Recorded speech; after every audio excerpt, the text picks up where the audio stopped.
महर जानते हैं ना, लड़की की शादी में जो रखा जाता है उसको आपके यहाँ क्या बोलते हैं?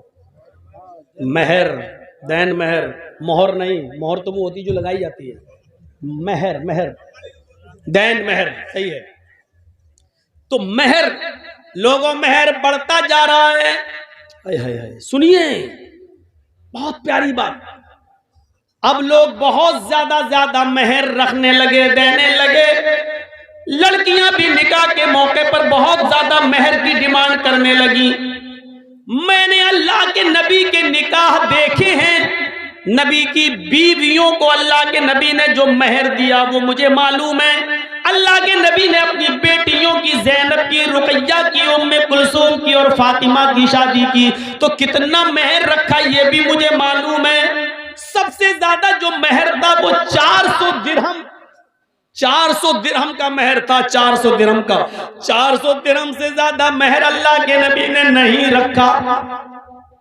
लिहाजा अगर कोई भी शख्स अपनी बीवी को 400 दिरहम से ज्यादा महर देगा तो वो महर उमर उस औरत से छीन लेगा और बैतुल माल में जमा कर देगा। 400 से ज्यादा जो महर होगा, 400 तक तो उस औरत के पास रहेगा, लेकिन 400 के बाद जो भी महर देगा उतना वो जायद महर, महर जो ज्यादा है वो उस औरत से लेकर बैतुल माल में जमा कर दिया जाएगा। ये किसने कहा? हजरत उमर ने कानून बना दिया, मिंबर पे खड़े होकर खुतबा दे दिया। खुतबा तो दे दिया, टाइम खत्म हो गया, उतर गए, जुमे की नमाज पढ़ा दी। नमाज पढ़ाने के बाद उसी मस्जिद में पर्दे में एक औरतें भी नमाज पढ़ रही थी, पर्दा पड़ा हुआ था, औरतें भी नमाज पढ़ रही थी। एक बूढ़ी औरत आती है पर्दे से, कहती है अमीरुल मोमिनीन मुझे आपसे कुछ कहना है। बोला क्या कहना चाहती हो? बोलो। कहा वहीं आना चाहती हूं, मैंने पैरों में सॉक्स मोजे पहन रखे हैं, हाथों में मैंने दास्ताने ग्लव्स पहन रखे हैं, मेरा चेहरा छिपा हुआ है, मैं वहीं आकर आपसे रूबरू मिलना चाहती हूं, आपने मसला गलत बता दिया। हजरत उमर फारूक से कह रही है एक औरत कि आपने मसला गलत बता दिया। हजरत उमर कहते हैं मैंने गलत बता दिया? कि हाँ, आओ इधर। औरत, बूढ़ी औरत गई, कहा अमीरुल मोमिनीन आपने इस मिंबर पर खड़े होकर ये कैसे कह दिया कि कोई भी आदमी अपनी बीवी को 400 दिरहम से ज्यादा महर नहीं दे सकता? हजरत उमर ने कहा मां, बूढ़ी मां, अल्लाह के रसूल ने अपनी बीवियों को 400 दिरहम से ज्यादा नहीं दिया, अपनी बेटियों के निकाह में 400 दिरहम से ज्यादा महर नहीं रखा। फिर उस औरत ने क्या जवाब दिया? अमीरुल मोमिनीन 400 दिरहम देना एक अलग बात है, लेकिन 400 दिरहम से ज्यादा नहीं दे सकता है कोई मर्द। क्या ऐसी कोई हदीस है आपके पास? क्या अल्लाह के रसूल ने 400 दिरहम से ज्यादा महर देने को से मना किया? ऐसी कोई हदीस है आपके पास? तो हजरत उमर ने कहा मां मुझसे हदीस क्यों मांग रही हो? क्या 400 दिरहम से ज्यादा भी कोई महर दे सकता है? ऐसी कोई हदीस है तुम्हारे पास? यह हजरत उमर ने उससे पूछा, ऐसी कोई हदीस है तुम्हारे पास? उस बूढ़ी औरत ने जवाब दिया अमीरुल मोमिनीन 400 दिरहम से ज्यादा भी महर दे सकता है, हदीस नहीं कुरान की आयत मौजूद है। हजरत उमर ने कहा कुरान में है? मैं रोज कुरान पढ़ता हूं। का रोज पढ़ते हो तब भी आपको नहीं मालूम? जल्दी बताओ। आए बूढ़ी औरत, आए मां, जल्दी बताओ वो कौन सी कुरान की आयत है जिसमें लिखा हो कि 400 दिरहम से ज्यादा भी दे सकता है शौहर अपनी बीवी को महर। उस औरत ने, बूढ़िया ने कुरान की आयत पढ़ी, वो आतैतुम इहदाहुन्ना किंतारन फला ताखुजू मिन्हु शैआ। सोचिए, तुम तुम में से कोई भी शख्स अपनी बीवी को ढेर सारा माल देना चाहे तो दे सकता है, जितना चाहे उतना दे सकता है। किंतारा खजाने के खजाने दे सकता है। महल दे सकता है, मकान उसको दे सकता है, प्रॉपर्टी दे सकता है, जमीन दे सकता है, जायदाद दे सकता है। महर में उसके नाम पूरा का पूरा फ्लैट बुक कर सकता है, उसके नाम कर सकता है। जो शौहर अपनी बीवी को महर में जो देना चाहे दे सकता है। फला ताखुजू मिन्हा शैया, फिर तुम उसमें से कुछ भी लेने का हक नहीं रखते। कोई भी उस औरत से छीन नहीं सकता, ये उस औरत का हक है, उससे कोई उसका हक नहीं छीन सकता है। शौहर भी दे तो फिर वो भी वापस नहीं ले सकता। आए उमर, जब दिए हुए माल को शौहर नहीं ले सकता है तो आप कैसे ले सकते हैं? आपने ये कैसे कानून नाफिज कर दिया? कैसे कह दिया कि 400 दिरहम से ज्यादा अगर कोई अपनी बीवी को महर देगा तो वो महर छीन कर बैतुल माल में जमा कर दिया जाएगा? आप रॉन्ग हैं, आपने गलत कहा है। कुरान तो कहता है जितना चाहे उतना दे सकता है और उसमें से तुम कुछ भी लेने का हक नहीं रखते। हजरत उमर ने लोगों से पूछा, जो मस्जिद में बैठे हुए थे उन लोगों से पूछा, क्या ये आयत कुरान में मौजूद है जो बुढ़िया पढ़ रही है? ये औरत जो कुरान की आयत पढ़ रही है, क्या ये आयत कुरान में मौजूद है? लोगों ने जवाब दिया, हाँ ये आयत कुरान में मौजूद है। हजरत उमर अपनी गलती एक्सेप्ट करते हैं और फिर मिंबर पर दोबारा खड़े होते हैं और कहते हैं, अख्तार रजुलुन व असाबत इम्रातुन, अख्तार रजुलुन व असाबत इम्रातुन। मर्द ने गलती की और एक औरत ने दुरुस्त बात की, एक औरत ने सच्ची बात की है, लिहाजा उमर अपनी बात वापस ले रहा है। अब इस औरत की दी हुई कुरान की आयत को नाफिज करता है। लोगों, तुम जितना चाहो अपनी बीवी को महर दे दो, अब मैं किसी से महर की रकम नहीं छीनूंगा और बैतुल माल में जमा नहीं करूंगा। मेरे भाइयों, एक आदमी कोई गलत फैसला कर सकता है, लेकिन दलील आ जाने के बाद, कुरान की आयत आ जाने के बाद उसको मानना ही पड़ता है। जो आदमी गलत ही पर नहीं, मैंने जो कहा वही सही है, सही बात आ जाने के बाद भी गलती पर लटका रहे, नहीं मैंने जो कहा वही सही है, तो ये चीज गलत होती है। हजरत उमर फारूक ने कहा, अख्तर रजुलन, मैंने गलती की है, मर्द से खता हो गई, औरत ने सच्ची बात कही है, और फिर अपनी बात को वापस ले लिया। यही है सलफ, यही है मेरे भाइयों। इस्लाम की सही बात आ जाने के बाद आदमी सही बात को ले ले और अपनी पुरानी रविश छोड़ दे, अपना पुराना तरीका तर्क कर दे, अपना पुराने तरीके से तौबा कर ले और सही बात पर अमल करना शुरू कर दे।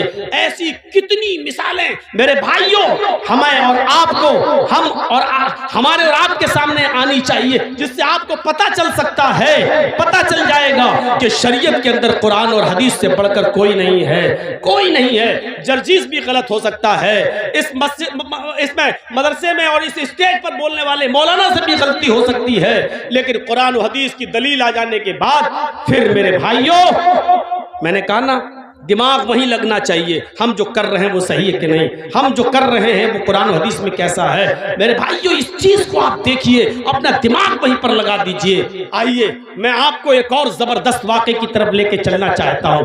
जबरदस्त वाक़या, जबरदस्त। हजरत उस्मान गनी का जमाना है, सुनिएगा। और एक वाकया जो हाँ बाद में आ रहा है वो पहले वाकये से ज्यादा मजेदार। हजरत उस्मान गनी के जमाने में एक वाकया पेश आ गया। एक शख्स हजरत उस्मान से मसला पूछने आ गया कि अमीरुल मोमिनीन, अगर कोई औरत शादी के 6 महीने के बाद अगर बच्चा पैदा करे तो उस बच्चे का क्या हुक्म है? सुन लीजिए, हमारे और आपके सामने भी ऐसे किस्से आ सकते हैं। हरीशचंद्रपुर वालों, अगर आपके इलाके में किसी लड़की की शादी हो जाए और 6 महीने के बाद अगर उसके बच्चा पैदा हो जाए तो उस बच्चे का क्या हुक्म होगा? सुनो, कहीं भी हो सकता है ये मंजर। अब जब अच्छे मसले आ गए तो आप लोग उठने भागने लगे।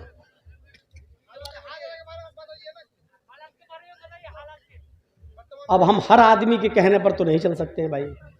हर आदमी अगर राजीव गांधी बनेगा तो कैसे काम चलेगा? नहीं, आपको कुरान हदीस नहीं सुनना है। ये जलसा आपने दीन के नाम पे किया है कि योगी और मोदी के नाम पे किया? तुम कहोगे हालात के नाम पे चलना है। मौलाना कहते हैं कुरान हदीस बोलो, अहले हदीस पे बोलो, इस पे बोलो, तो हर आदमी के कहने पर तो नहीं चल सकता हूं ना।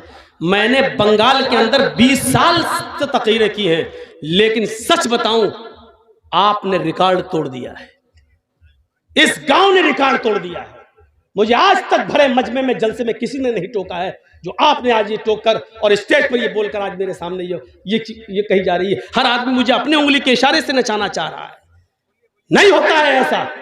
अपनी आदत सुधारिए आप लोग। आइंदा इस जलसे में हम आएंगे या नहीं आएंगे, ये हमें 50 बार सोचना पड़ेगा कि आपके गांव में आऊं या इस गांव के नाम पर हम रेड लाइन लगा दें और क्रॉस कर दें, ये हमें सोचना पड़ेगा। मजाक बना के रख दिया आपने कुरान और हदीस का। ये कहते हैं हदीस के बारे में बोलते, वो कहते हैं हालात के बारे में बोलिए। ड्रामा बना के रख दिया आपने जलसे का। ये तकरीर है या खिचड़ी है कि दाल भी मिलाओ चावल भी मिलाओ? सुनिए, हजरत उस्मान गनी से पूछा जा रहा है कि 6 महीने में अगर बच्चा पैदा हो जाए तो क्या हुक्म है उसका। हजरत उस्मान गनी कहते हैं कि वो औरत बदचलन है। शादी के बाद 9 महीने के बाद बच्चा पैदा होना चाहिए, 6 महीने में कैसे हो जाएगा? कहने लगे अमीरुल मोमिनीन, मेरी शादी को 6 महीना हुआ है, मेरी शादी को 6 महीना हुआ है और 6 महीने के बाद आज ही मेरी बीवी ने एक बच्चा पैदा किया है। समझ रहे हैं ना आप? उस सहाबी के पूछने का मकसद क्या है? वो ये पूछना चाहते हैं कि अमीरुल मोमिनीन, मैं इस बच्चे को जायज बच्चा मानूं या नाजायज? ऐसा तो नहीं कि मेरी बीवी का कहीं पहले कोई कांटेक्ट रहा हो और जिना की पैदावार हो और ये मेरा बच्चे का नाम पा जाए। हजरत उस्मान गनी कहते हैं कि बिल्कुल नहीं, वो औरत बदचलन है तुम्हारी, लिहाजा उसने 6 महीने में जो बच्चा पैदा कर दिया वो गलत किया है। ये जुमेरात का दिन था। जुमेरात का दिन जानते हैं ना, गुरुवार, थर्सडे था। जुमे का खुतबा जब उस्मान गनी देने लगे तो वो आदमी सामने बैठा हुआ था जिसकी बीवी ने 6 महीने के बाद बच्चा पैदा किया, वो बैठा हुआ है। हजरत उस्मान खुतबा देते देते कहने लगे, लोगों, इसकी बीवी ने कल एक बच्चा पैदा किया है और वो बच्चा 6 महीने के बाद पैदा हुआ है। शादी के 6 महीने के बाद कोई बच्चा पैदा नहीं होता है। इसकी बीवी ने शादी के 6 महीने के बाद ही बच्चा पैदा कर दिया है। लिहाजा अगले जुमे को इसकी बीवी को लाया जाएगा और जमीन पे सीने के बराबर गाड़ कर पत्थरों से मार मार के उसको खत्म कर दिया जाएगा। उसको जिनाकार मानते हुए उसकी जान ले ली जाएगी, उसको कत्ल कर दिया जाएगा। हुक्म भी दे दिया। जुमे का खुतबा खत्म, जबकि उस्मान गनी का फैसला गलत था। अब सुनिए गलत कैसे था। जब जुमे का खुतबा खत्म हो गया, हजरत उस्मान ने नमाज पढ़ा दी। उसी मस्जिद में हजरत अली भी बैठे हुए थे। जब जुमे की नमाज खत्म हो गई तो हजरत अली ने लोगों से कहा, थोड़ी देर आप सब बैठे, हजरत उस्मान ने एक मसला गलत बता दिया है। तमाम लोग बैठ गए कि देखे हजरत अली क्या दलील पेश करते हैं। एक औरत के कत्ल का हुक्म दिया जा चुका है, देखे हजरत अली क्या उस औरत को कैसे बचाते हैं, देखें उस औरत को कैसे बचाते हैं। हजरत उस्मान कहते हैं, आय अली कहिए।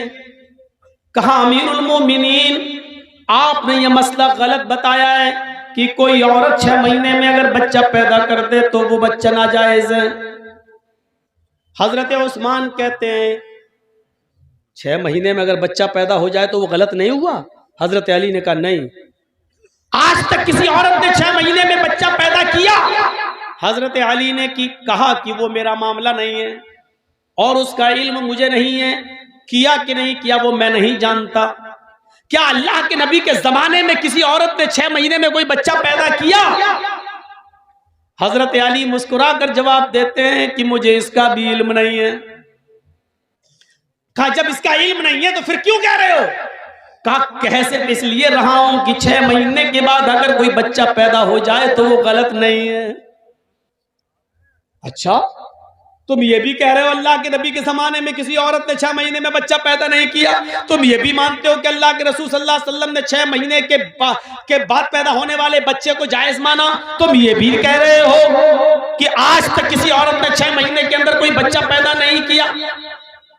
फिर तुम ये कह रहे हो कि 6 महीने में जो बच्चा पैदा हो जाए वो जायज। क्या दलील है? क्या अल्लाह के रसूल से कोई हदीस है?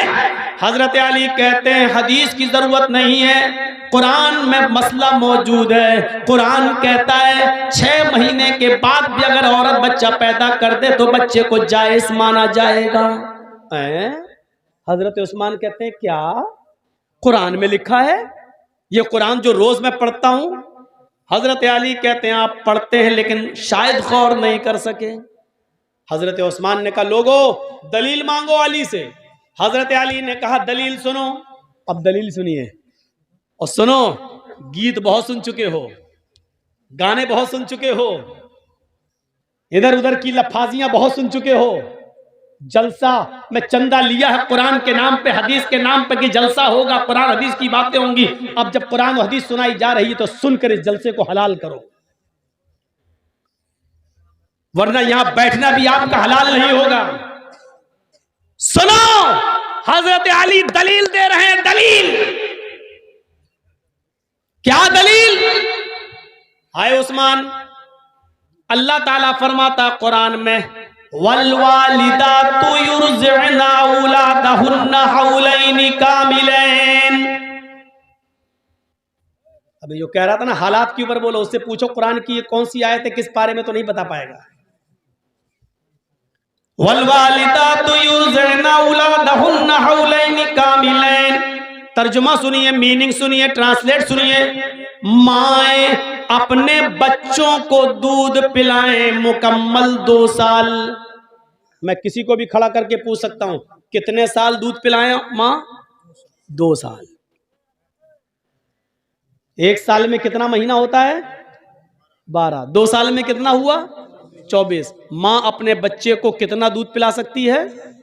24 महीना, 2 साल। कामिलैन मतलब मुकम्मल, कंप्लीट, यानी 2 साल तक पिला सकती है। 2 साल से 1 दिन भी ज्यादा नहीं। पहले छुड़ा सकती है, 2 साल से पहले दूध छुड़ा सकती है, लेकिन 2 साल के बाद 1 दिन भी ज्यादा पिलाने की इजाजत नहीं है। बच्चा पैदा हुआ 6 महीने में और दलील क्या दे रहे हैं हजरत अली? मां अपने बच्चे को दूध पिलाए 2 साल। ये दलील है? ये दलील है? अब सुनिए हजरत उस्मान क्या कहते हैं हंसते हुए, अली ये तो दूध पिलाने की इद्दत बता रहे हो, दूध पिलाने की मुद्दत बता रहे हो कि दूध पिलाएं 2 साल तक। यहां दूध पिलाने पे एतराज नहीं है, हमने किसी को मना नहीं किया कि 2 साल तक दूध ना पिलाएं। बात यह है कि 2 साल बच्चा 6 महीने के बाद पैदा हो जाए फौरन तो वो बच्चा जाए, उसकी दलील दो। हजरत अली कहते वहीं आपको ला रहा हूं। पहले तो ये बता दूं कि दूध पीने की मुद्दत कितनी है? 2 साल 24 महीने। मान रहे ना कि हाँ, कौन मना करेगा, कुरान की आयत 24 महीना दूध पीने के है ना, कहाँ। अच्छा चलो दूसरी दलील ले लो। हाँ दो, जल्दी दो। 6 महीने में बच्चा पैदा हो जाओ जायज, जल्दी दो दलील। वफिसालुहु फी आमैन। हजरत अली ने दलील पलट दी, बस कुरान की दूसरी आयत पेश कर दी। मां अपने बच्चे का दूध छुड़ाएं 2 साल में। पहली जगह क्या था? पिलाएं 2 साल तक। दूसरी आयत में क्या है? छुड़ाएं 2 साल में। बात तो एक ही है।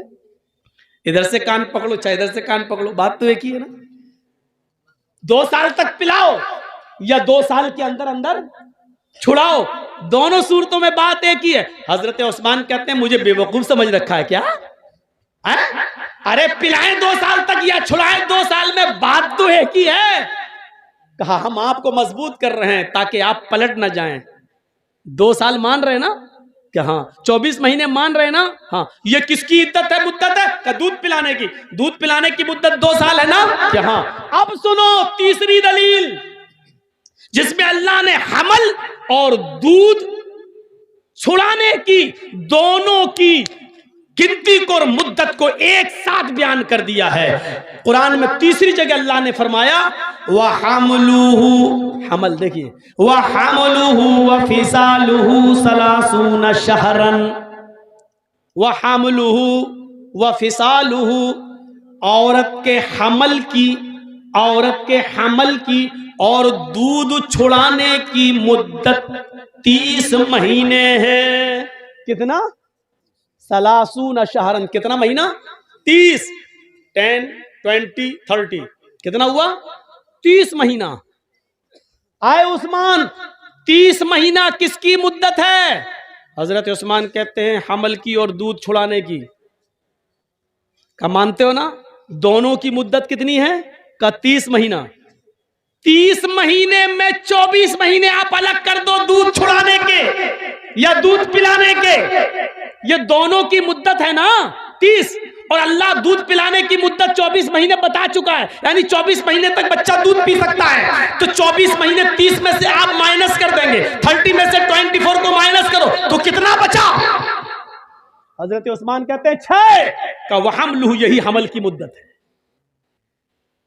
वहमलुहु व फिसालुहु सलासून शहरन, यही हमल की अकल्ले मुद्दत है, यानी औरत कम से कम 6 महीने के बाद बच्चा पैदा अगर करती है तो वो बच्चा जायज माना जाएगा, वो बच्चा नाजायज नहीं माना जाएगा। 6 महीने से पहले अगर कोई बच्चा पैदा करती है औरत तो वो बच्चा नाजायज माना जाएगा, वो बच्चा हराम माना जाएगा। लेकिन 6 महीने के बाद अगर कभी भी बच्चा पैदा करती है तो वो बच्चा जायज है। ओहो, ऐसी नई नई बातें जो अभी तक नहीं सुनी हो वो तो सुन नहीं रहे। हालात में बोलो, अरे हालात पे क्या बोलो? हालात तो ये है कि यूपी में देख लीजिएगा वही फिर आ रहा है घूम फिर के, जिसके सर पे बाल नहीं है। और क्या सुनना चाहते हो? हालात पे सुनना चाहते हो तो इन चैनल वालों को बुलाना छोड़ दो, इन पे पाबंदी लगा दो, हालात पे बोलना शुरू कर देंगे। ये लोग ऐसी ऐसी चीजें और हेडिंग बना के पेश करते हैं कि यूपी में 6 महीने तक हमारे ऊपर पाबंदी लग गई है, हम यूपी में प्रोग्राम नहीं कर सकते। हालात पे तुम बुलवाते हो, पाबंदी यूपी में लग रही है मेरे ऊपर। इन लोगों ने, अभी मैंने वसीम रिजवी के ऊपर तकरीर की, मैंने कहा कि सब कुछ बदल दिया तेरा, सब कुछ बदल दिया। मैंने ये कहा मशीन कैसे बदलेगा? मैंने कहा खतना इशारा था, इन कमीनों ने मशीन तक बना दी, एडिट कर दिया, उसका फोटो बना दिया और उस शर्मगाह भी बना दी और मेरा फोटो भी लगा दिया। अब बताइए कि इनसे क्या उम्मीदें रखी जाएं? आप कहते हैं हालात पे बोलो, अभी तकरीर खत्म नहीं होगी, सुबह का सूरज बाद में निकलेगा, ये अपलोड करके पहले डाल देंगे और सुबह मेरे घर पे सीआईडी पहुंच जाएगी। आप किसी के बेटे हैं, हम किसी के बेटे नहीं हैं। आप किसी बाप की औलाद हैं, हम किसी बाप की औलाद नहीं है। क्या हमें अपने आप को सेफ नहीं करना है? क्या डरते हैं मौलाना?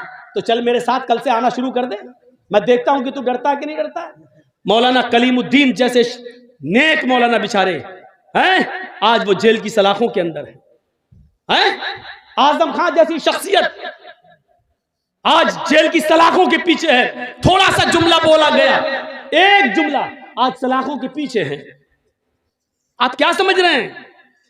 जो आपके सर पे बैठा हुआ है ये राम नहीं, रावण है, रावण। मौलाना जर्जीस को कल जेल में डाल दिया जाएगा। जर्जीस साहब चिल्लाते रहे कि मैं बेकसूर हूं। साहब कोर्ट में बताइए बेकसूर हो, और कोर्ट में मौलाना जर्जीस को अपने आप को बेगुनाह साबित करने के लिए 10 साल लग जाएंगे, और 10 साल के बाद कहा जाएगा मौलाना जर्जीस बाइज्जत बरी, कोई सबूत इनके खिलाफ नहीं मिला। लेकिन 10 साल का हिसाब किताब कौन देगा? कहां हैं आप? इन हालात को सोचिए। ये दौर दूसरा है। ये समझो कि ये दौर क्या है, एक घाट पर, घाट समझते हैं ना, एक घाट पर शेर और बकरी दोनों पानी पी रहे हैं। दोनों, शेर की तरफ से पानी बहता हुआ बकरी के पास आ रहा है। शेर जहां से पानी पी रहा है, बकरी इधर से पानी पी रही है, लेकिन पानी बहता हुआ शेर की तरफ से आ रहा है। शेर ने भी पानी पिया, बकरी ने भी। शेर ने बकरी से कहा, ए तूने इस तालाब में मुंह डाल दिया, तूने मेरा पानी झूठा कर दिया। बकरी बोली, जंगल के राजा, मैंने आपका पानी कहां झूठा किया? पानी आप वहां से पी रहे हैं, आपका झूठा पानी मेरे पास आ रहा है, मैं तो आपका झूठा पानी पी रही हूं। बात सही कही बकरी ने। पानी आप वहां पी रहे हैं और आपका झूठा पानी बहता हुआ यहां आ रहा है, मैं आपका झूठा पानी पी रही हूं। शेर ने कहा, अच्छा हमसे मुंह भी चला रही है, जबान लड़ाती है। आया और ऐसा पंजा मारा कि उसकी खोपड़ी अलग हो गई, तन अलग हो गया और उसको भी खा गया। यानी उसको खाने के लिए बहाना चाहिए था। जो रावण तुम्हारे ऊपर बैठे हैं उनको सिर्फ गिरफ्तारी के लिए बहाना चाहिए बस। क्यों नहीं समझ रहे आप अपनी सफाई में भी कुछ नहीं बोल सकते हैं। आपको आपकी सफाई पेश करने का हक भी नहीं दिया जाएगा आपको। महात्मा गांधी मुर्दाबाद के नारे लग रहे हैं, कितने लोग पकड़ गए बताएं आप। गॉडसे को नमस्कार किया जा रहा है, कितने लोग गिरफ्तार हो गए, पकड़े गए। दिल्ली की सड़कों पर बाकायदा कहा गया गोली मारो सालों को। जिन लोगों ने ये नारे लगाए कितने लोग गिरफ्तार हुए। और गिरफ्तार कौन हुए? जो शाहीन बाग में प्रोटेस्ट कर रहे थे, शांति के साथ धरना दे रहे थे। लड़की तक को प्रेग्नेंट लड़की तक को अरेस्ट करके जेल के अंदर डाल दिया गया। आप कहां हैं? सेकुलरिज्म बाकी नहीं रह गया, जमहूरियत नहीं, ये किसी दूसरे रास्ते पे चल रही है। आप कम से कम मेरी तरफ भी देखो। डॉक्टर जाकिर नाइक को भारत छोड़ना पड़ा है। क्या चाहते हो कि मौलवी जर्जीस भी भारत छोड़ के पनाह ले ले? क्या चाहते हैं आप? क्या है आपके दिल में? क्या सुनना चाहते हैं आप? शर्म आनी चाहिए। जो जिस तरीके से बोल रहा बोलने दो। बोलने वाला जानता है कि हमको क्या बोलना है क्या नहीं बोलना है। मेरे भाइयों, आप जब धान बोते हैं तो जर्जीस कहने नहीं आता कि इतना बो या वो ऐसा क्यों। तो आपका काम है, आप अपने काम में माहिर हैं, हम अपने काम में माहिर हैं। हर आदमी अपने काम में एक्सपर्ट होता है। मुझे क्या बोलना है क्या नहीं बोलना है, कहां कौन सी बात कहना है, इस काम के लिए मौलवी लोगों को आजाद छोड़ दो। मेरे भाइयों, मदरसों में क्या पढ़ाया जाता मदरसों के लिए छोड़ दो। आप हर किसी को मशवरा मत दीजिए। डॉक्टर MBBS MS डॉक्टर को ऑपरेशन करना है, क्यों वहां पर आपको नहीं बिठाया जाता है? क्यों?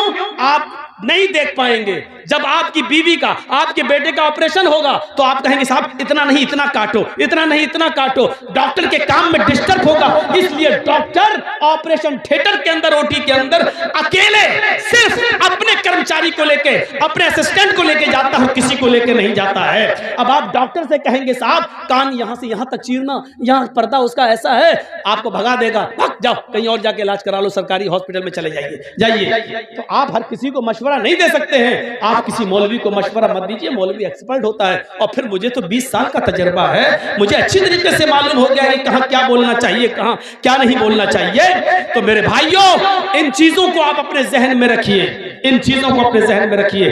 हालात अच्छे नहीं हैं, हम वही गलती कर रहे हैं जो नहीं करनी चाहिए। बार बार मैं आपको एक इशारा कर रहा हूं, याद रखिएगा। कुछ लोग नारे लगा रहे हैं, अब हमारी लिंचिंग हो रही है, नारे लगाए जा रहे हैं और नारे लगा के हमें बरगलाने की कोशिश की जाएगी। जहां 2-4 दाढ़ी वाले मिलेंगे वहीं पर जय श्री राम के नारे लगा के हमें बरगलाने की कोशिश की जाएगी। अक्लमंद इंसान वो है जो इनके बरगलाने में ना आए और खामोशी के साथ गुजर जाए। ये अक्लमंदी है इस जमाने में, आज के इस दौर में। जरूरी नहीं है, अब सुन लो मेरी बात, अगर कोई पागल कुत्ता मौलाना जर्जीस को काट ले उसके पैर में, तो उसका जवाब क्या कि मौलाना जर्जीस भी उस पागल कुत्ते के पैर में काटने जाए? आप क्या कहोगे जर्जीस को? एक पागल कुत्ते ने हमें काट लिया है, अब हम भी पकड़ो और काट रहा। लोग कहें कितना बड़ा पागल है, यही पागल है। अगर कोई पागल कुत्ता हमारे पैर में काट ले तो इसका यह मतलब नहीं है कि जर्जीस साहब भी उस पागल कुत्ते को काटने जाएं। कुछ लोग इस वक्त पागल हो चुके हैं पावर को देखकर। कुछ लोग जानते हैं कि हमारा पावर है, हमारा आदमी बैठा हुआ है सीट पर, गवर्नमेंट का नशा है। वो जानते हैं कि गोली मारो सालों को, देश के गद्दार, कुछ भी, हमारा कुछ नहीं होगा। पूरे दिल्ली में ट्रंप के जाने तक तो मैं कुछ नहीं बोलूंगा, ट्रंप के जाने के बाद हम आपकी भी नहीं सुनेंगे। इस तरीके की बातें जो कही गई हैं, वो जानते हैं कि हमारा कुछ नहीं होगा। मेरे भाइयों सुन लीजिए, आप ये हालात बना दिए गए हैं, ऐसे मौके पर खामोशी का मुजाहिरा कर रही है आप। कुछ कुत्ते पागल हो गए हैं, पागल नशा है उनको कि हमारे ऊपर किसी का हाथ है। अब इस पागल कुत्ते को अगर आप समझ जाएं तो पूरी तकरीर कामयाब है। मैं नाम नहीं लूंगा, सॉरी, माजरत के साथ, आप मुझे आइंदा बुलाएं या ना बुलाएं, मैं नाम नहीं लूंगा। लेकिन इस पागल कुत्ते को अगर आपने समझ लिया तो समझ लो कि पूरी तकरीर समझ गए आप। मेरे भाइयों, अगर कुछ पागल कुत्ते हमारे पैर में काट लें तो इसका यह मतलब नहीं है कि हम भी उस पागल कुत्ते को काटने जाएं। हाथी चलता रहता है, कुत्ते भौंकते रहते हैं। अब हाथी अगर उन कुत्तों के भौंकने पर पीछे मुड़ मुड़ के देखने लगे तो हाथी अपनी मंजिल तक कभी नहीं पहुंच पाएगा। तुम्हें अपनी मंजिल पर पहुंचना है। हाथी चल जा रहा है, वो पीछे मुड़ के नहीं देख रहा है, क्योंकि वो जानता है कि इनकी आदत भौंकने की है, ये भौंक भौंक कर खुद ही थक जाएंगे। हाथी अपनी मंजिल को पा लेता है। मुसलमानों, तुम्हें अपनी मंजिल तक जाना है। हरिश्चंद्रपुर वालों, तुम्हें अपनी मंजिल तक जाना है। इसलिए भौंकने वाले कुत्तों के भौंकने को मत देखो, मंजिल पर तुम्हारा निशाना होना चाहिए। इंशाअल्लाह तुम्हें मंजिल मिलेगी। इन भौंकने वाले कुत्तों को समझ लो कि कुत्ते हैं, इनकी आदत है भौंकने की। इस वक्त हम जिन हालात से गुजर रहे हैं उसमें अक्लमंदी से काम लेने की जरूरत है। अक्लमंदी कैसी? एक मिसाल दूं, बड़ी अच्छी मिसाल है। 3 जानवर शिकार करने निकले, शेर, भेड़िया, लोमड़ी। तीनों जानते हैं ना, शेर, लायन और भेड़िया, आप जानते हैं, लोमड़ी, फॉक्स। 3 जानवर शिकार करने निकले।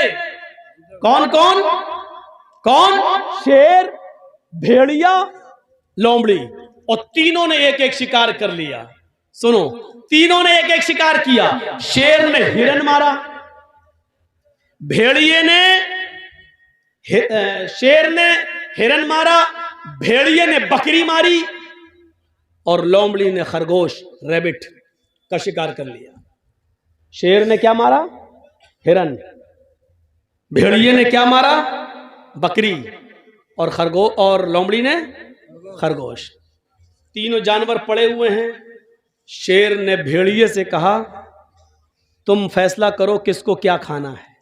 देखिए, सरदार है ना जंगल का, बस शेर, जो सरदार को पहचान गया पूरी तकरीर समझ जाएगा।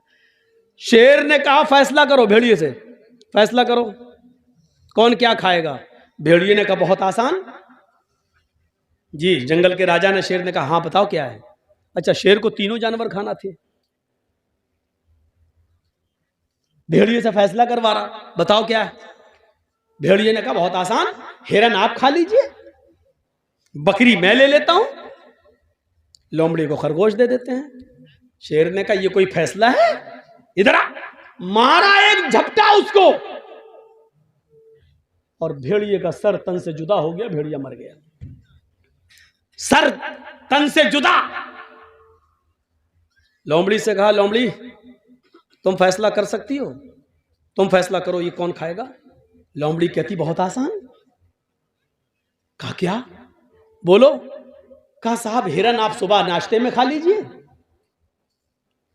शाम को बकरी खा लीजिए, और बीच में जब जायका, मुंह का जायका बदलना हो तो आप खरगोश का टेस्ट कर लीजिए। तीनों जानवर आपके। सुबह उठो, नाश्ते में आप हिरन खा लो, शाम को बकरी खा लो, और बीच में दोपहर में आप खरगोश का टेस्ट कर लो। शेर ने कहा, वाह लोमड़ी वाह, कितना अच्छा फैसला किया तूने। इतना अच्छा फैसला करना तुझे किसने सिखाया? लोमड़ी ने कहा, इस भेड़िए ने। समझ गए आप? गुस्सा भी आया है मुझे, लेकिन अब हंस दिया हूं मैं आपके सामने। मैं बहुत गुस्से में था, लेकिन अब हंसी आ गई मुझे। शेर ने कहा, वाह क्या फैसला किया है, इतना अच्छा फैसला करना तुझे सिखाया किसने? लोमड़ी क्या कहती है, इस भेड़िए ने। यानी भेड़िए से मैंने इबरत हासिल कर ली। अरे मुसलमानों, इबरत हासिल अभी भी नहीं कर पा रहे हो। तुम देख रहे हो तुम्हारी आंखों के सामने कौन कौन जेल जा रहा है। तुम देख रहे हो इलेक्शन आता है, यूपी में कोरोना आ गया, नाइट कर्फ्यू लग गया, आप इबरत हासिल नहीं कर पा रहे हो। अब जब हमारा शेर को समझ गए ना, हमारा शेर जब देख लेगा यूपी में हम हार रहे हैं तो ऐन मौके पर इतना भयानक कर्फ्यू लगाएगा, यूपी में हो सकता है कि 3-4 महीने के लिए इलेक्शन टल भी जाए। आप नहीं जानते, क्योंकि सरदारी तो शेर की चलती। वो चाहता सब कुछ, जैसे ये लोमड़ी वो चाहता था तीनों जानवर हमें मिले, ऐसे ही हमारा शेर चाहता सब कुछ हर सूबा हमारा रहे, अंध दंड हेरा फेरी सब। आपने देखा जैसे इलेक्शन करीब आए, अखिलेश के करीबी लोगों के ऊपर सीबीआई के छापे आने लगे, ईडी के छापे पड़ने लगे। यही हाल आपके बंगाल का भी था। जैसे जैसे इलेक्शन करीब आए, देखा कैसे छापे मारे गए, सबको इस्तेमाल करके देखा गया। आप अक्लमंद थे, अक्लमंदी का सबूत दे गए। बिहार वाले बेवकूफ थे बेचारे, पागलपन का सबूत दे के मर मिटे। दुआ कर देता हूं अल्लाह यूपी के मुसलमानों को भी बंगाल के मुसलमानों से अक्लमंदी सीखने की तौफीक अता फरमा दे। बस ये दुआ ही कर सकता हूं। बस मेरे भाइयों, मैंने बहुत कुछ कह दिया है, बल्कि सब कुछ कह दिया है।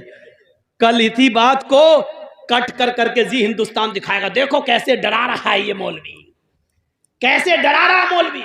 इनको नित्यानंद पंडित का बयान नहीं सुनाई देता है, वो कैसे डरा रहा वो नहीं दिखाई देता है। इसको जो नारे बीजेपी के नेता लोगों ने लगाए हैं दिल्ली में, वो नहीं सुनाई देते। मौलाना जर्जीस बोल रहा है बंगाल में, और ये दिखा रहे हैं यूपी में। साहब 6 महीने तक जर्जीस साहब जब तक इलेक्शन नहीं हो जाए यहाँ कोई जलसा नहीं कर सकते। लीजिए, मेरे घर नोटिस आ गया, मेरे पास पाबंदी आ गई। अरे भैया दीनी जलसे तो करने दो, मुझे किसी के स्टेज पे मत जाने दो। दीनी जलसे तो करने दो। साहब दीनी जलसे भी नहीं करने देंगे। ये तो ये कहो कि जुमे पे इनकी हुकूमत नहीं चलती, वरना ये तो कहते जुमा भी नहीं पढ़ाने देंगे। अब जुमा पढ़ने के लिए मैं जिस मस्जिद में जाता हूँ वहां के लोग कहते हैं मौलाना जुम्मे में आप ही पढ़ाइए। अब जो मौलाना बेचारा कुछ पढ़ाना ही नहीं चाह रहा है, वो कह रहा आप पढ़ा। जुमा तो हमें कहीं ना कहीं पढ़ना ही है। जब हम वक्त से पहले पहुंचते हैं जुमा पढ़ने के लिए, तो आदमी जिस मस्जिद में भी चला जाऊं, मौलाना साहब आप आ गए तो हमारी खुश नसीबी है, पढ़ा दो।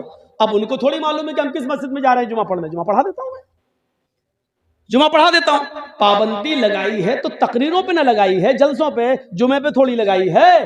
तो मेरे भाइयों, हमें जो कुछ कहना होगा जुमे के खुतबे में कह देंगे, इशारों ही में सही। तो आप फैसला करना सीख जाइए, इबरत लेना सीख जाइए, कम से कम थोड़ी देर के लिए लोमड़ी बन जाइए। आपको मालूम है कि आपका मुकाबला किससे है। लोमड़ी से पूछा, वाह इतना अच्छा फैसला करना तुझे किसने सिखाया? उसने कहा भेड़िए ने, यानी भेड़िए ने ये फैसला किया और उसका अंजाम मैंने देख लिया, इसलिए मेरा भी अंजाम ना हो, इसलिए मैंने भेड़िए से ये इबरत हासिल कर ली।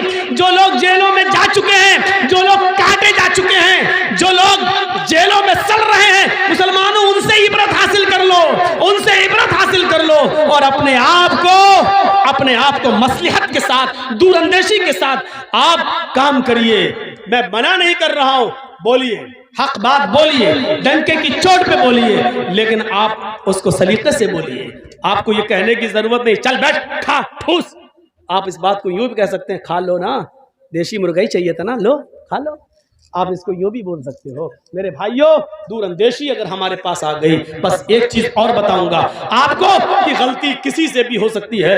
हजरत सुलेमान और दाऊद अलैहिस्सलाम के जमाने में, दाऊद बाप है, सुलेमान बेटे हैं, एक किस्सा, एक वाकया पेश आ गया। बुखारी शरीफ की हदीस है। देखिए, दाऊद अलैहिस्सलाम भी नबी हैं और सुलेमान अलैहिस्सलाम भी नबी हैं। एक औरत, 2 औरतें अपने अपने, दोनों के पास एक एक बच्चा था और एक एक बच्चा दोनों लेकर निकली। उनका गुजर एक जंगल से हो रहा था। दोनों औरतें जंगल में थोड़ा आराम करने लगी। जंगल में भेड़िया आया। बुखारी शरीफ की हदीस है, एक भेड़िया आया और उस भेड़िए ने एक औरत के बच्चे को, छोटी बड़ी औरत जो थी, एक छोटी थी एक बड़ी थी, बड़ी औरत का बच्चा भेड़िए ने मुंह में दबाया, ले गया और फाड़ के खा गया। यानी बड़ी औरत के बच्चे को भेड़िया खा गया। बुखारी शरीफ की हदीस सुनिए, मंजर देखिए। लेकिन बड़ी औरत ने जब देखा कि मेरा बच्चा तो मर गया, इस इलाके में किसी को क्या मालूम कि कौन किसका बेटा है। जब लोग आए तो उस औरत ने फौरन, बड़ी औरत ने फौरन कह दिया, ये छोटी औरत के गोद में जो बच्चा वो मेरा बच्चा है, इसका बच्चा भेड़िया खा गया, ये तो मेरा बेटा है। मामला बढ़ गया। छोटी औरत कहती है मेरा बेटा, बड़ी औरत कहती है मेरा बेटा। छोटी कहती इसका बेटा तो भेड़िया खा गया, बड़ी कह रही इसका बेटा भेड़िया खा गया। उस जमाने में डीएनए टेस्ट नहीं होता था कि मालूम कर लिया जाए माँ का खून और बच्चे का खून मिलाकर। मेरे भाइयों, ये मुकदमा हजरत दाऊद अलैहिस्सलाम के पास आता है। दाऊद अलैहिस्सलाम फैसला करते हैं, दोनों की बात सुनते हैं। बड़ी औरत टट टट टट टट बोलने वाली, जबान दराज, और छोटी औरत बेचारी कम बोल पाती है। ऐसे समझो जैसे एक मोदी और एक मनमोहन। मोदी बेचारे रुकते ही नहीं हैं, बोलते चले जाते हैं, और मनमोहन सिंह बेचारे बोलते ही नहीं हैं। तो ये हालत है। एक बार आपको मालूम है सऊदी अरब में गए थे मोदी जी, तो सऊदिया का बादशाह ऐसे करके दूरबीन से कुछ देख रहा था। तो लोगों ने पूछा मोदी जी ने, अरे क्या देख रहे हो वहां? मैं तो यहां खड़ा हूं, मैं तो आ गया हूं, आपके पास खड़ा हूं, उधर क्या देख रहे हो? कहा नहीं, आपको नहीं, आपकी बातों को देख रहा हूं जो आपने फेंकी है, कितनी दूर जा रही हैं, इतनी दूर। ऐसे तो इनका हर जगह। मोदी जी ने वहां की तोप देखी, तोप के बाद पूछने लगे कितना फेंकती है, इसकी रेंज कितनी है? कहा कितना फेंकती है? वहां के बादशाह ने कहा वल्लाह आपसे कम फेंकती है। नहीं समझ पा रहे ना? समझ गए ना? तो ये इतना इंसल्ट बर्दाश्त करके आया है ये, लेकिन फिर भी नहीं संभल पा रहा बेचारा, फिर भी फेंके जा रहा है, फिर भी फेंके जा रहा है। क्या क्या फेंकता है अल्लाह बेहतर जाने। मेरे भाइयों, राहत इंदौरी ने कहा था, उसको कोई काम आता हो या ना आता हो, झूठ बड़ा शानदार बोलता है, झूठ बड़ा शानदार बोलता है। ऐसा शानदार झूठ जो आपको झूठ लगेगा ही नहीं, आपको ऐसा झूठ। ये भी एक कला होती है, ये भी एक कला। इस कला को भी बहुत से लोग सीखने की कोशिश कर रहे हैं। झूठ ऐसा बोलो कि पता भी न चले कि, और झूठ भी हो पता भी न चले। जैसे मौलाना जर्जिस को पुलिस ढूंढते हुए यहाँ आ जाए, स्टेज पर यहाँ मिल जाए, और वो मुझे पहचानती ना हो, मुझे पहचानती ना हो, और मुझसे ही पूछ रही हो, ए मौलाना जर्जिस को देखा, मौलाना जर्जिस को देखा। जर्जिस साहब स्टेज से नीचे कूद गए, स्टेज से नीचे कूद गए। हाँ, क्या पूछ रहे थे? पुलिस वाले से पूछने लगे, क्या पूछ रहे थे? अरे मैं पूछ रहा हूं मौलाना जर्जिस को देखा? अभी तो यही थे स्टेज पर, अभी तो यही देखा था, अभी यही थे, स्टेज पर थे बस। हैं? अब पुलिस वालों ने अभी स्टेज पर थे, तब कहां चला गया? झूठ, पकड़ पकड़। देखा जाए तो ये झूठ है, लेकिन झूठ ऐसा है कि पता नहीं चला। अभी तो स्टेज पे थे, हकीकत में अभी स्टेज पे थे, अब कूद गए, स्टेज पे नहीं है। पुलिस वालों ने पूछा कहां थे? वो मौलाना जर्जिस को देखा। जर्जिस से ही पूछ रहा, जर्जिस को देखा? जर्जिस साहब कह रहे नहीं, अभी तो यही थे। जर्जिस साहब ने कहा अभी तो यही थे। 2 कदम हट गए हम इधर, 2 कदम हट गए। जी क्या? जर्जिस को देखा? अभी तो यही थे। देखा जाए तो ये सच है, अभी तो यहां थे, लेकिन कुरान क्या कहता है? ये झूठ है। या अय्युहल्लज़ीना आमनु तक़ुल्लाह वक़ूलू क़ौलन सदीदा। ईमान वालो, अल्लाह से डरो और हमेशा सही दुरुस्त बात को बोलो। दुरुस्त किसको कहते हैं? दुरुस्त, दुरुस्त का मतलब सीधी होनी चाहिए, ऐसी वैसी नहीं। तीर निकालते हो ना, तीर कमान से जो तीर छोड़ते हो तो सीधा जाता है, और जहां मारते हो वहीं लगता है, इधर उधर नहीं होता है वो तीर, जहां मारते हो वहीं लगता है। इसको कहते हैं सदीद, तस्दीद से बना, तस्दीदुस सहम। तीर जब कमान से निकलता है, जैसे तीर इधर उधर नहीं होता है। तुम जब भी किसी से बोलो तो इधर उधर की बात नहीं हो, बिल्कुल सीधी मुद्दे की बात हो, मुद्दे की बात, बिल्कुल मुद्दे की बात होनी चाहिए। जैसे मुझे किसी को बताना नहीं कि मैं कहां था, और झूठ भी नहीं बोलना चाहता हूं। आपने पूछा जर्जिस साहब आप कहां थे? मैंने कह दिया जमीन के ऊपर, आसमान के नीचे। देख रहे हैं आप? अब मैं जहां भी था दुनिया के किसी कोने में, तो जमीन के ऊपर ही रहूंगा और आसमान के नीचे। लेकिन ये झूठ है। आप सोच रहे हैं सच? नहीं, सच नहीं, झूठ है। क्योंकि पूछने वाला ये नहीं पूछ रहा है, पूछने वाला ये जानना चाहता है आप किस शहर में थे, किस गांव में थे, किस मोहल्ले में थे, ये पूछना चाह रहा है। और आप कह रहे हैं जमीन के ऊपर, आसमान के नीचे। तो ये शानदार, इसको बोलते हैं शानदार झूठ, इसको बोलते हैं शानदार झूठ। राहत इंदौरी ने यही कहा था, उसको कोई काम आता हो या ना आता हो, लेकिन झूठ बड़ा शानदार बोलता है। यानी झूठ पता नहीं चलेगा, लेकिन वो झूठ होगा। तो मेरे भाइयों, दाऊद अलैहिस्सलाम ने दोनों औरतों की बात सुनी। बड़ी औरत जिसका बच्चा भेड़िया खा गया, वो टक टक टक टक बोलती चली जा रही थी। दाऊद अलैहिस्सलाम ने फैसला कर दिया, ये बच्चा बड़ी औरत का है। बड़ी औरत बच्चा लेके चली गई, जबकि बड़ी औरत का बच्चा नहीं था। दाऊद अलैहिस्सलाम से गलती हो गई, बड़ी औरत का बच्चा नहीं था। 10 दिन 15 दिन गुजर गए। 10-15 दिन के बाद दोनों औरतें फिर लड़ने लगी। छोटी औरत कहती है अल्लाह के वास्ते मेरा बेटा मुझे दे दे, मेरी रातों की नींद उड़ गई है, इस बच्चे के बिना मुझे नींद नहीं आती है, मेरी पिस्तानों में दूध है, मैं इस बच्चे को पिलाती हूँ, मेरा बच्चा मुझे दे दे। फिर भीड़ लग गई। बड़ी औरत उसका बच्चा नहीं देना चाहती। लोगों ने कहा क्या बात है? कहा दाऊद अलैहिस्सलाम फैसला कर चुके, फिर भी उसकी बात नहीं मानती।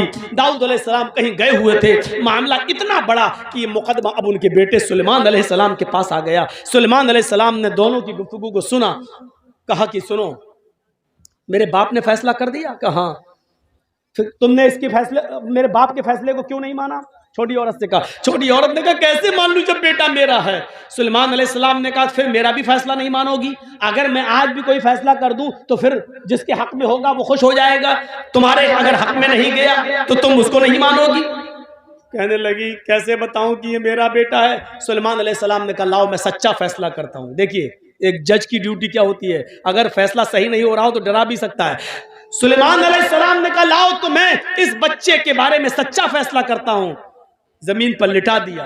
कहा जी बिस्किन छुरी लाओ। छुरी आ गई। सुलेमान अलैहिस्सलाम ने कहा तुम कहती हो मेरा बेटा, तुम कहती हो मेरा बेटा, एक फैसला हो जाता उस फैसले को मानती नहीं हो, दूसरे के पास फैसला करने आई, मैं कैसे मान लूं कि मेरा फैसला तुम मान लोगी? लिहाजा इसका फैसला यही है कि मैं इस बच्चे को बीच से काट देता हूं, 2 टुकड़े कर देता हूं, कमर से इस बच्चे को काटना शुरू करता हूं, इसको 2 टुकड़े कर देता हूं, एक टुकड़ा छोटी औरत को दे दूंगा और एक टुकड़ा बड़ी औरत को दे दूंगा। सुलेमान अलैहिस्सलाम ने जैसे ही छुरी उस बच्चे की कमर पर रखी और उसके ऊपर थोड़ा सा प्रेशर दिया, छुरी से जैसे लगे कि मैं काटने जा रहा हूं। हालांकि एक नबी किसी बच्चे को कैसे काट सकता है, लेकिन सुलेमान अलैहिस्सलाम ने जैसे ही छुरी उस बच्चे के बीचों बीच कमर पे रखी, छोटी औरत जिसका बच्चा था चीख पड़ी, ऐ सुलेमान ला तफअल हाकज़ा वल्लाही हाज़ा हुआ। आए सुलेमान आप इस बच्चे के टुकड़े टुकड़े मत कीजिए। आए सुलेमान ये मेरा बेटा नहीं है, मैं झूठ बोल रही हूँ। आए सुलेमान ये मेरा बच्चा नहीं है, मैं झूठ बोल रही हूँ, इस बच्चे को काटिए मत, ये उसी का है। वल्लाही हुआ हाज़ा, अल्लाह की कसम वो बच्चा इसी औरत का है, इसी को दे दीजिए, मुझे नहीं चाहिए। उसकी आंखों में आंसू आ गए छोटी औरत के और रोती हुई जाने लगी। बड़ी औरत मुस्कुरा रही है, खड़ी है, कट जाए मेरा क्या, मेरा तो बच्चा ही नहीं है, उसको कोई परवाह नहीं थी। जैसे ही छोटी औरत जाने लगी और बड़ी औरत बच्चे को उठाने आई, सुलेमान अलैहिस्सलाम ने कहा दूर दूर। उसने कहा क्या हुआ?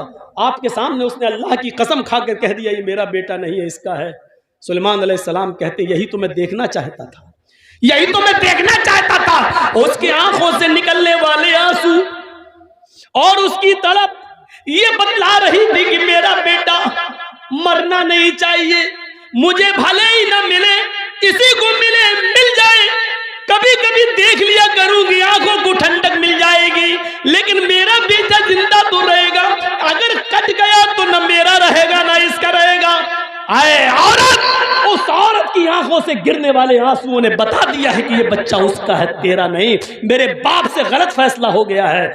उठाया उस बच्चे को, कहा है औरत इधर आ, छोटी औरत, और कहा ये बच्चा तेरा है, इस बच्चे को तू पकड़, इस बच्चे की मालिक तू है, इस बच्चे की माँ तू है। मैं कहना ये चाहता था इंसान होने के नाते गलती किसी से भी हो सकती है, लेकिन सही फैसला जाने के बाद फिर अपनी गलती पर कायम नहीं रहना चाहिए। तो मेरे भाइयों, ये चंद बुनियादी बातें मैंने 12:40 तक आपके सामने खिताब में दी है।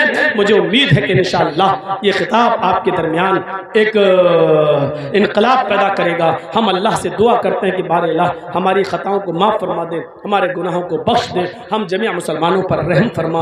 अल्लाह हम सबको आपस में भाई भाई बना दे और एक प्लेटफार्म पे हमको जमा कर दे। जब तक तू हमें जिंदा रख, इस्लाम पे जिंदा रखना, और जब हमारा खात्मा हो तो ईमान पर हमारा खात्मा फरमाना।